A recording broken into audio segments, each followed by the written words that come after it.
Hello everyone. हमारे YouTube channel Hindi कोश में आप सभी का बहुत बहुत स्वागत है। मैं रजनी मिश्रा आप लोग का तहे दिल से आभार प्रकट करती हूँ जो आप लोग हमारे चैनल से जुड़े। आज मैं आप सभी को स्वर के भेद बताऊंगी। कैसे हैं आप सब? होप आप सब स्वस्थ होंगे, मस्त होंगे। मैं आप लोगों को स्वर ही बता रही थी और स्वर की ही श्रृंखला में अभी स्वरों के भेद नहीं बताए थे। मैंने आपको स्वर बता दिया था, स्वरों की मात्राएं बता दी थी, मात्राओं का कैसे प्रयोग है वो भी बता दिया था। लेकिन अब मैं आपको बताने जा रही हूँ स्वरों के भेद। तो स्वर के 3 भेद होते हैं, ह्रस्व, दीर्घ और प्लुत। स्वरों के भी 3 भेद होते हैं। ह्रस्व स्वर किसे कहते हैं? जिन स्वरों के उच्चारण में सबसे कम समय लगे। मैंने शॉर्ट में तो आप लोग को उस समय पढ़ाते हुए बता दिया था कि अ, इ, उ, री, ये 4 जो है ये ह्रस्व स्वर है। जिन स्वरों के उच्चारण में कम से कम समय लगता है, सबसे कम समय लगता है, और उन्हें तो कहते हैं ह्रस्व स्वर। और ये मूल स्वर भी होते हैं। कौन कौन से? ये 4 हैं, अ, इ, उ और री। ठीक है। दूसरा आता है दीर्घ स्वर। दीर्घ स्वर, दीर्घ माने बड़ा, ह्रस्व माने छोटा। तो दीर्घ स्वर किसे कहते हैं? जिन स्वरों के उच्चारण में ह्रस्व स्वर से दुगना, जैसे अ क्या है? ह्रस्व स्वर है, और आ दीर्घ स्वर है। दुगना समय लगे उसे कहते हैं, ठीक है, उसे दीर्घ स्वर कहते हैं। दीर्घ स्वर होते हैं 7, ह्रस्व स्वर होते हैं 4। तो 7 4 कितने हो गए?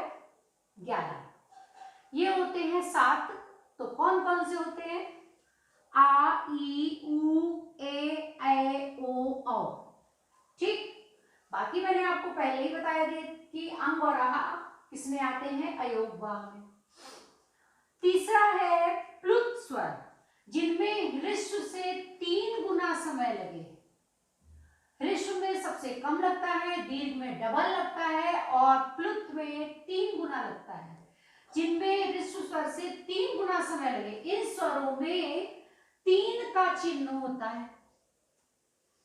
ये 3 का चिन्ह लगा दिया जाता है, ये वाला चिन्ह होता है, ठीक है, उसे कहते हैं प्लुत स्वर। जैसे ये ज्यादातर रागनियों में प्रयोग होता है, गानों में प्रयोग होता है, गायक लोग इसे प्रयोग करते हैं। जैसे ओ, इसको क्या कहेंगे? ओम, ओम। तो क्या हुआ? सीधे सीधे ओम ना बोलकर क्या हुआ? ओम। ठीक है।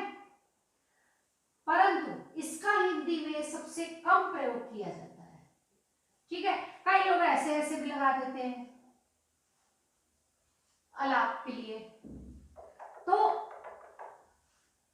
ये ऊ का चिन्ह होता है, तो इसको थोड़ा सा खींच के बोलते हैं, ओम। ठीक है। राम, खींच के बोलेंगे इसको, तो 3 गुना समय लगेगा, उसको कहते हैं प्लुत स्वर। अब आता है अनुनासिक स्वर। कुछ स्वर अनुनासिक होते हैं। अनुनासिक माने नाक से बोले जाने वाले। अनुनासिक स्वरों का उच्चारण करते समय हवा जो है जब नासिका और मुख दोनों से निकलती है, जब अनुनासिक शब्द बोले जाते हैं, तो जो मुंह से हवा होती है वो नासिका और मुख दोनों से निकलती है। वे स्वर नासिक के और अनुनासिक भी कहे जाते हैं। जैसे चांद, क्या हुआ?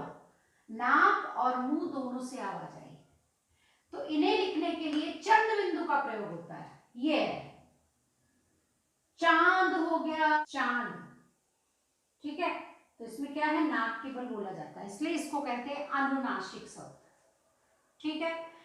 इन्हें लिखने के लिए चंद्र बिंदु का हमेशा प्रयोग होगा, वो कहलाते हैं अनुनासिक स्वर। तो अभी स्वर का चैप्टर आज खत्म हो गया।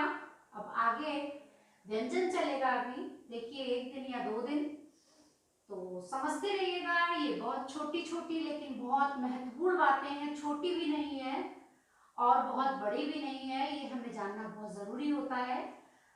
तो हिंदी तो वैसे भी विशाल है, इतनी आसान भी नहीं है, तो ये छोटी छोटी बातें अगर जान लेंगे तो बड़े फायदे मिलेंगे।